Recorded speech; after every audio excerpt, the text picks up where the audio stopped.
Hello friends, welcome. This is Neetu Kumari. तो आज हम बात करेंगे कम्युनिकेशन के बारे में। कम्युनिकेशन का मीनिंग क्या है, उसकी डेफिनेशंस क्या हैं, और उसके बाद हम बात करेंगे process of communication. Process of communication में बहुत सारे पॉइंट हैं, यहाँ पे मैंने हिंदी में लिखे हुए हैं, बाकी इंग्लिश में भी मैंने हेडिंग लिखी हुई है ताकि जो हिंदी और इंग्लिश के जो बच्चे हैं वो आराम से रिलेट कर पाएँ और इस टॉपिक को अच्छे से समझ पाएँ। ठीक है, सबसे पहले हम बात करेंगे कम्युनिकेशन का मतलब क्या होता है। तो ये जो कम्युनिकेशन शब्द है ये लैटिन भाषा के शब्द कम्युनिस से निकला है, जिसका मतलब होता है विचारों का आदान प्रदान करना। जब आप किसी से कम्युनिकेट करते हैं तो आप क्या करते हैं, अपनी बातें भी सामने वाले को बोलते हैं और उसकी बातें भी आप सुनते हैं। तो आपस में आप क्या कर रहे हैं, बातचीत कर रहे हैं, अपने विचारों का आदान प्रदान कर रहे हैं।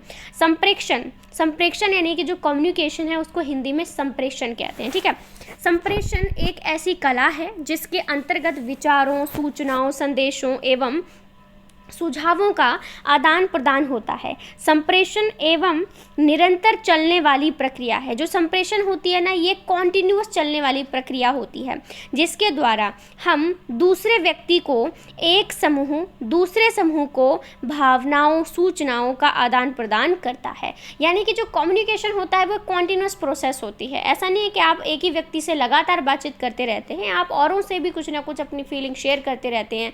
एक ग्रुप दूसरे ग्रुप से बातचीत कर रहा होता है, जहाँ पर अपनी जो भावनाएं हैं, सूचनाएं हैं, जो इन्फॉर्मेशन है, उनका भी वो आपस में क्या करते हैं, ट्रांसफ़र कर रहे होते हैं।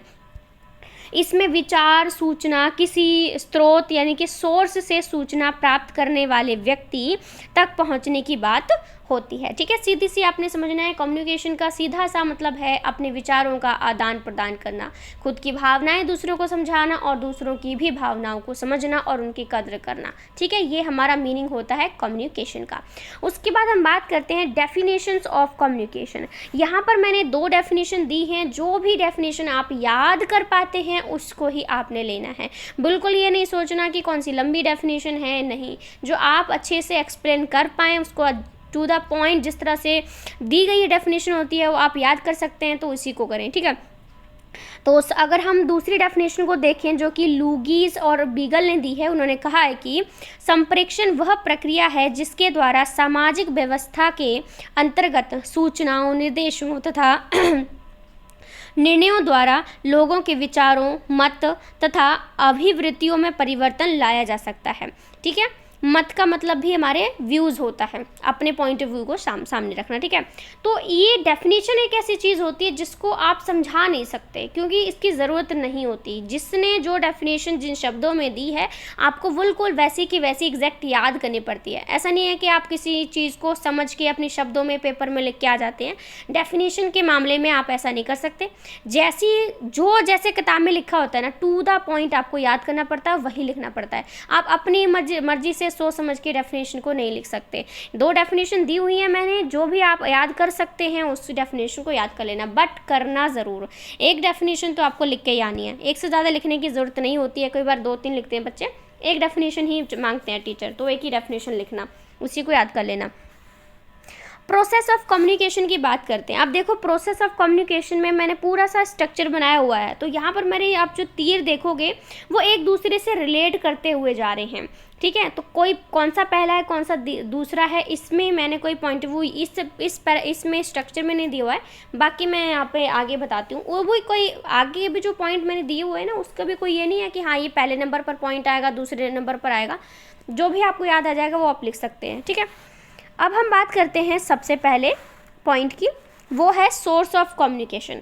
विचारों तथा भावों के आदान प्रदान की शुरुआत जिस स्रोत या व्यक्ति द्वारा की जाती है, संप्रेषण प्रक्रिया का उससे ही प्रारंभिक बिंदुमान माना जाता है। देखो, जब आप कम्युनिकेशन कर रहे होते हैं किसी से, तो कोई ना कोई तो बातचीत होती है ना। ठीक है, तो आप किसी से कोई ना कोई बातचीत कर रहे हैं, तो उस बात का सोर्स क्या है या किस व्यक्ति ने बातचीत शुरू करी है, तो वही हमारा प्रारंभिक बिंदु माना जाता है। जब तक कोई व्यक्ति विचारों को प्रेरित करने के लिए तैयार नहीं होगा, संप्रेषण की प्रक्रिया शुरू नहीं होगी। कहने का मतलब यह है कि जब तक कोई व्यक्ति अपने विचारों को सामने रखने के लिए, किसी से बातचीत करने के लिए तैयार नहीं होगा, तब तक कम्युनिकेशन स्टार्ट नहीं हो सकती है। एक कमरे में दो लोगों को बिठा दो और उनमें से दोनों ही एक दूसरे से बात नहीं करना चाहते, तो कम्युनिकेशन कहाँ से होगी? किसी ना किसी को तो शुरुआत करनी पड़ेगी ना कुछ बोलने के लिए, तभी दूसरा आपको जवाब देगा। ठीक है, यही बात इसने यहाँ पर कही है। संप्रेषण स्रोत से तात्पर्य उस व्यक्ति तथा समूह विशेष से होता है जो अपनी भावनाओं को दूसरे व्यक्ति तक पहुंचाता है। ठीक है, तो सोर्स ऑफ कम्युनिकेशन का मतलब ये होता है कि आपके सामने या आप खुद जब तक किसी बात को शुरुआत नहीं करते हैं, किसी बात का सोर्स नहीं बनते हैं, तब तक कम्युनिकेशन आपकी संभव नहीं हो सकती है। तो सोर्स होना बहुत ज़रूरी है। ठीक है, दो लोग आपस में बैठे हुए हैं, वो खुद सोर्स हैं दोनों। जब दोनों आपस में बातचीत करेंगे तो कम्युनिकेशन आपकी शुरू हो जाएगी। फिर है दूसरा पॉइंट, कंटेंट ऑफ कम्युनिकेशन। आप बातचीत करना चाहते हैं तो उस बातचीत की बात क्या है, टॉपिक क्या है उस बातचीत का। ठीक है, आप कम्युनिकेशन कर रहे हैं एक दूसरे से, तो टॉपिक क्या है, तो वही लिख रखा है कंटेंट ऑफ कम्युनिकेशन। ठीक है, इसमें आगे पढ़ते हैं, संप्रेषणकर्ता के द्वारा जो कुछ भी अपने विचारों, भावों, अनुभवों के रूप में किसी और को बताया जाता है उसे ही संप्रेषण सामग्री कहा जाता है। ठीक है, सीधी सी बात है कि अगर मैं किसी सामने वाले पर्सन से बात कर रही हूँ और मैं उससे अपनी फीलिंग शेयर कर रही हूँ, या फिर मैं किसी टॉपिक पर उसके विचारों, उसको अपने विचार बता रही हूँ, तो वो क्या है, जो टॉपिक है वो मेरा सोर्स ऑफ कम्युनिकेशन है, वो मेरा कंटेंट ऑफ कम्युनिकेशन है, यानी कि बातचीत करने का कंटेंट, यानी कि बातचीत करने का टॉपिक। ठीक है, तो हमारे हम प्रोसेस की बात करते हैं तो सबसे पहले सोर्स होना चाहिए, यानी कि दो लोग होने चाहिए बातचीत करने के लिए। दूसरा है कंटेंट, यानी उन दोनों के पास कोई एक टॉपिक तो होना ही चाहिए बातचीत करने के लिए। ठीक है, तो पहला क्या है, दो लोग सोर्स होनी चाहिए, फिर क्या, उनके पास एक कंटेंट होना चाहिए, यानी कि उनके पास कोई एक टॉपिक होना चाहिए कम्युनिकेट करने के लिए। फिर है मीडिया ऑफ कम्युनिकेशन, अपनी भावनाओं, विचारों को दूसरों तक पहुंचाने के लिए तथा दूसरों के विचारों को ग्रहण करने के लिए प्राप्तकर्ता और संप्रेषणकर्ता जिन माध्यमों का सहारा लेता है उसे संप्रेषण का माध्यम कहा जाता है। ठीक है, यहाँ पर मीडिया की जगह मेरे ख्याल से मीडियम ऑफ कम्युनिकेशन होगा, कि आप जब कम्युनिकेशन कर रहे हैं तो किस तरह के मीडियम का आप इस्तेमाल कर रहे हैं, किस तरह के माध्यम का आप इस्तेमाल कर रहे हैं। हम कम्युनिकेशन किस तरह से करते हैं, या तो हम वर्बल कम्युनिकेशन कर रहे होते हैं या फिर हम रिटन कम्युनिकेशन कर रहे होते हैं। वर्बल कम्युनिकेशन में आप अपने सामने फ़ोन पर, ठीक है, किसी भी तरह से जो है आप बातचीत कर रहे होते हैं। ठीक है, लेकिन जो नॉन वर्बल कम्युनिकेशन होती है वो आप पत्र लिख रहे होते हैं किसी को, या फिर फ़ोन पे टेक्स्ट लिख रहे होते हैं। ठीक है, तो ये सारी जो चीज़ें होती हैं वो हमारी नॉन वर्बल कम्युनिकेशन में आ जाती है। तो तीसरा पॉइंट आता है कि आपका मीडियम क्या है, क्या आप आमने सामने अपने मुंह से बोलकर बातचीत कर रहे हैं, या फिर आप कोई पत्र वगैरह लिख के एक दूसरे से बातचीत कर रहे हैं। ठीक है, और पत्र भी लिख सकते हैं आप, जैसे जो कुछ लोग बोल नहीं पाते हैं तो वो क्या करते हैं, साइन लैंग्वेज का इस्तेमाल करते हैं, तो वो भी हमारा नॉन वर्बल में ही आ जाएगा। ठीक है, उसके बाद हम बात करेंगे रिसीवर ऑफ द कम्युनिकेशन, यानी ये बातचीत हो रही है तो रिसीवर कौन सा है। ठीक है, स्रोत द्वारा प्रेषित संदेश, विचार तथा भावों को जिस व्यक्ति विशेष या समूह द्वारा ग्रहण किया जाता है उसे प्राप्तकर्ता का नाम दिया जाता है। यानी कि मैं मेरी फ्रेंड के साथ कोई बात कर रही हूँ, कोई फीलिंग शेयर कर रही हूँ, तो जो मेरी फ्रेंड है ना वो रिसीवर है, क्योंकि मैं अपनी जो बातें हैं उसको बता रही हूँ, तो वो मेरी बातों को क्या कर रहा है, रिसीव कर रही है। ठीक है, तो इसी को रिसीवर ऑफ द कम्युनिकेशन कहते हैं। कई बार तो हम अपने आप से भी बातचीत कर रहे होते हैं, तो हम ही सोर्स होते हैं और हम ही रिसीवर होते हैं। ठीक है, किसी को हम कई बार तो हम सोच में ही खुद से बात कर रहे होते हैं, कुछ लोग होते हैं बात बोल के ही खुद से बातें कर रहे होते हैं, जिसमें मैं आती हूँ। ठीक है, तो आप रिसीवर ऑफ द कम्युनिकेशन भी हो सकते हैं। रिस्पॉन्स मटेरियल और फीडबैक, अब ये है कि आप किसी से कुछ कह रहे हैं, उसका रिस्पॉन्स आ रहा है, क्या वो क्या आपके बात के बदले में आपको कोई फीडबैक दे रहा है। मतलब कि अगर मैं उदास हूँ और मैं कहूँ कि हाँ जी मेरा ब्रेकअप हो गया, मैं अपनी फ्रेंड से फीलिंग शेयर कर रही हूँ कि जी मेरा ब्रेकअप हो गया, तो सामने वाली जो बंदी है मेरी फ्रेंड, क्या वो मुझे फीडबैक दे रही है कि तुझे शांत रहना चाहिए या लाइफ में मूव ऑन करना चाहिए। ऐसा तो नहीं कि मैंने सारा कुछ उसे बता दिया और उसने ध्यान ही नहीं दिया, वो बस कुछ ही और ख्यालों में खोई बैठी है। कम्युनिकेशन का मतलब ये है कि जब आप किसी से कोई बातचीत करते हैं तो सामने वाला आपको रिस्पॉन्स दे, आपको बदले में कुछ ना कुछ फीडबैक दे कि आप सही कह रहे हैं, गलत कह रहे हैं, इस तरह की चीज़ें होती हैं। क्योंकि अगर आपके साथ में कोई बैठा है और सिर्फ आप ही बोले जा रहे हैं, दूसरा आपको सुन ही नहीं रहा है, ना कोई रिस्पॉन्स दे रहा है, तो वो कम्युनिकेशन तो हो ही नहीं सकती, वो तो सिर्फ आप ही हो गए ना। आप खुद ही बोल रहे हैं, आप ही ने सुन लिया, क्योंकि दूसरा तो सिर्फ बैठा हुआ है वहाँ पे, वो तो कुछ बोल ही नहीं रहा, ना आपकी बात पे रिएक्ट कर रहा है, ना कुछ जवाब दे रहा है, तो वो कम्युनिकेशन नहीं होती। जब आपने कुछ बोला, दूसरे ने भी आपको समझाते हुए कुछ बोला, तो वो कम्युनिकेशन बन जाती है। ठीक है। फैसिलिटेटर और बैरियर कम्युनिकेशन। अब बातचीत करने में कौन कौन सी चीज़ें आपको फैसिलिटेट करती हैं, मतलब आपकी मदद करती हैं, और कौन कौन सी चीज़ें हैं जो आपको आपकी बातचीत में रुकावट डाल रही होती हैं। ठीक है। तो यहाँ पर भी मैंने एक स्ट्रक्चर जो है यहाँ पर बनाया हुआ है। संप्रेषण प्रक्रिया की सफलता या असफलता में संप्रेषण में सहायक और बाधक तत्वों को भी काफ़ी महत्व जो है वो भूमिका उसकी निभाई जाती है।